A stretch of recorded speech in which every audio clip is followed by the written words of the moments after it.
Now, let's consider this other example. Let's have a differential equation, a model of a system, x double dot plus 4x equals some input r of t, then the transfer function g of s, which is x of s divided by r of s, will be 1 over s squared plus 4.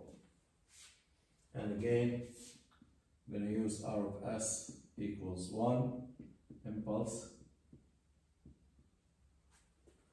and see how this goes.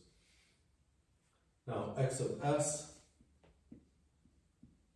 is going to be g of s times r of s, which is basically the transfer function itself, s squared plus 4. Now, let me factorize this denominator. The roots are s1, 2. If you solve s squared plus 4 is 0, then s is equal to plus minus j2. Imaginary roots. So basically, I can write this fraction as 1 divided by s minus the first root. The first root is j2 and the second root is negative j2. So s minus the root minus j2, that gives me the first root, and s plus j2, that's the second root, and this is equivalent to this transfer function. Now, using partial fractions, a divided by s minus j2 plus b divided by s plus j2, and find a and b.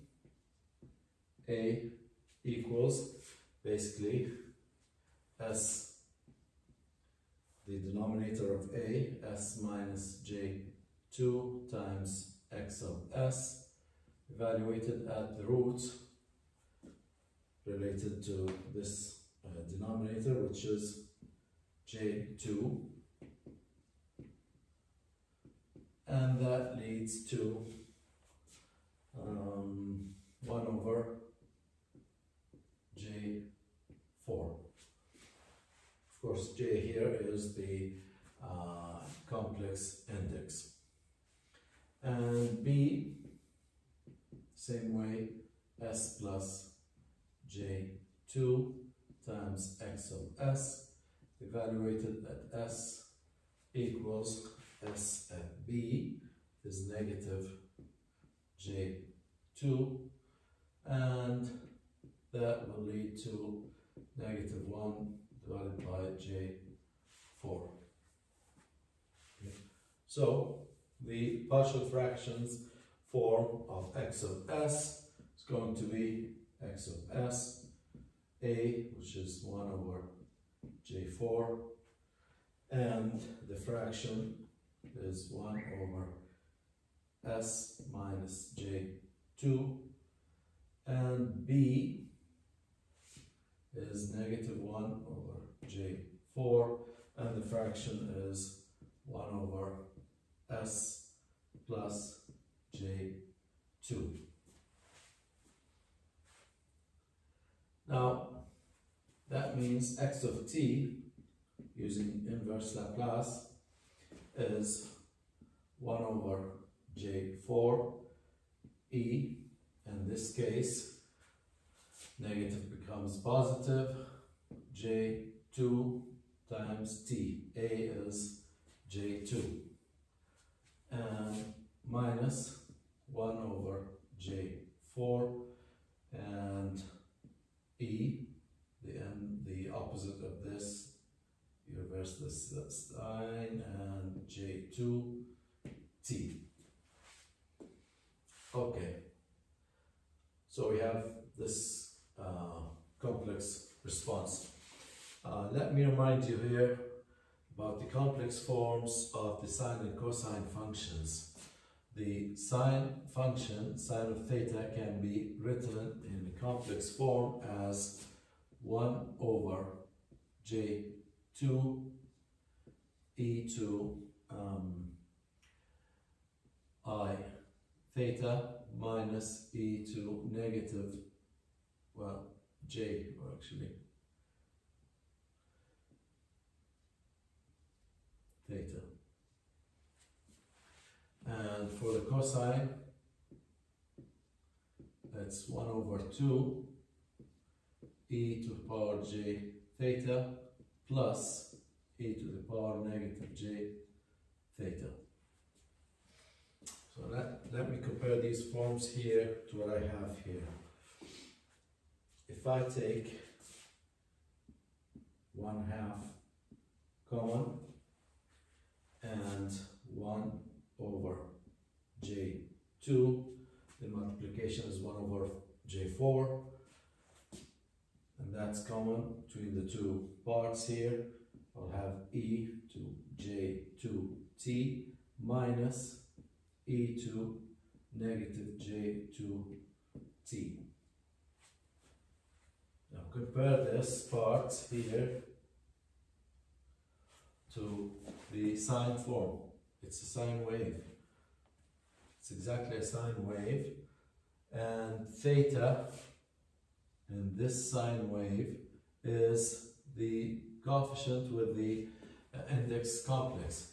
What I have here with the index, I have 2t. So that means all of this term is basically, I would still have the 1/2 sine theta, and theta is 2t. So that means that the response of this system, this differential equation, is a sine wave with a frequency 2 radians per second. I don't really care about the amplitude that much now, but what's important is that the response is a sine wave, and that this sine wave has a frequency of 2 radians per second. So if I plot that,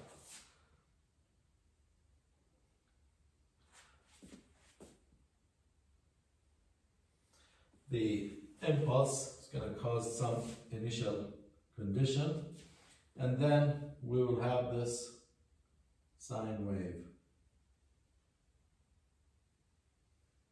So looks like a sine wave anyway. Okay. Oscillates between 1/2 and negative 1/2. This is x of t, and this is time t. So, what conclusions do we draw from this? First of all, I ended up with a sine wave because the a and b coefficients turned out to be imaginary or complex. Complex coefficients made me go for the sine wave, and that's why I had a sine response. If I had a different transfer function, slightly different numerator, I might end up with real coefficients here, and those real coefficients will lead to cosine. And the coefficients are equal. That's why I ended up with one clear sine. But if the coefficients are not equal, then I will have to split them, and I will have a sine and a cosine. But in any way, whatever the coefficients is, I will either have a sine or a cosine, or a mix of sine and cosine. But all in all, there's one important result here. It's that the response will never go to 0. It will oscillate as a harmonic response, whether sine or cosine, doesn't really matter. But also, I cannot say that this response is stable because it's not decaying to 0 or a constant value. But also, I cannot say that it's unstable because it's not growing to infinity. So that's why we call this response actually marginally stable. Marginally stable. It's neither stable nor unstable. And that's caused by having these two imaginary roots, and complex roots always come in pairs, so you will always have a sine or cosine or a mix of sines and cosines. So the conclusion here is that imaginary roots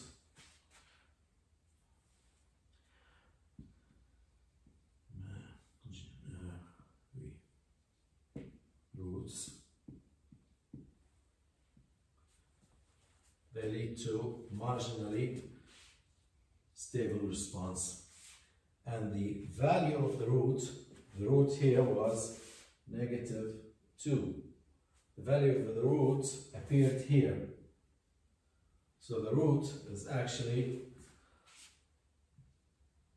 the frequency of this response. So now, in one step, let me see how I can do that without going through the whole process here. Let's say I have a differential equation, x double dot plus, or 2x double dot plus 18x equals r of t. The transfer function g of s is 1 over 2s squared plus 18. Now my characteristic equation from here, q, I'm going to call it q of s. The characteristic equation is 2s squared plus 18, and finding the roots, you will end up with two roots that are imaginary, j3. So now, knowing what the roots are, I know for sure that x of t is some amplitude times sine, and the frequency is 3t, and a cosine 3t. Now, is it a sine or cosine? I don't really care. But if you want to know if it is a sine or cosine, go through the whole complete solution. Depends on the initial conditions, depends on how long the impulse is, some other parameters of the system, but really in control, I don't care. What I care about is that I have a marginally stable response. I have a sinusoidal response. I have identified the type of response, and I've also identified the frequency of the response, all in one simple step. Transfer function, characteristic equation, roots, and response.